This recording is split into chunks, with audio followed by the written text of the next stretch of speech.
All right, sounds good. Sounds good. Let's go ahead and get into our next game. Another divisional game between the Bucks and the Saints. These two teams coming in here 2-1. Bucks lost their game last night to the Eagles. Eagles best team in the NFC, pretty much not named the 49ers. And you got the Saints who were 2-1.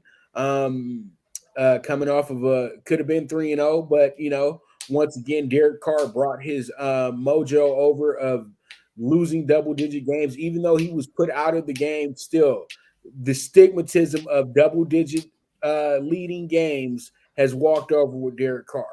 Pretty much that we know now that the Saints' offense is going to get stagnant, and when they get stagnant, the defense is gonna have to really figure out how they can get a third wind because they seem to be good with a second wind, but once that second wind is gone, they're through.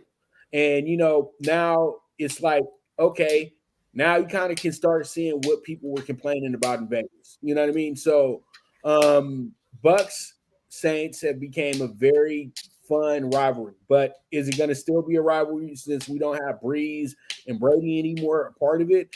Also, you have new coaches that are a part of it with Bowles and Dennis Allen. Both were defensive assistants with these teams. So when I look at this game right here, I think the Baker magic is over with after last night. Baker's a feasible starter, but Baker's not going to get you to the promised land like that. Even though he got Mike Evans and Goodwin and all these guys that can play, we know that the Buccaneers, if he struggles, they're gonna it's not gonna go well for them. And the Saints seem like they're the type of defense that's gonna give Baker Mayfield a lot of issues. But my biggest question is, can they hold the game? Can they hold the line? That's the whole thing. And I think with this game right here, knowing that they're going to be back at the dome as well too, and we know that they played their last two games on the road, and they always play a little bit with more enthusiasm in the dome. So I feel like they're going to take that into fruition into this game, knowing that this game is going to set them apart from the rest of the division. So I expect the Saints to be on their A game Sunday. I can't trust them with a spread, though, right now, Jeff, but I can trust them with the money line. And I'm going to spend some extra money here, but we're going to go ahead and put the minus 160 on the Saints to go ahead and win the game straight up. Jeff, what are your thoughts, and who do you have winning or covering this game?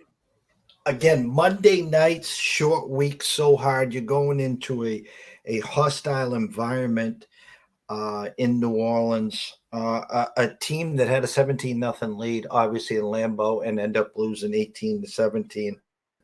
My biggest concern is obviously it's going to be Jameis versus Baker. And what did I see from a Bucks team last night?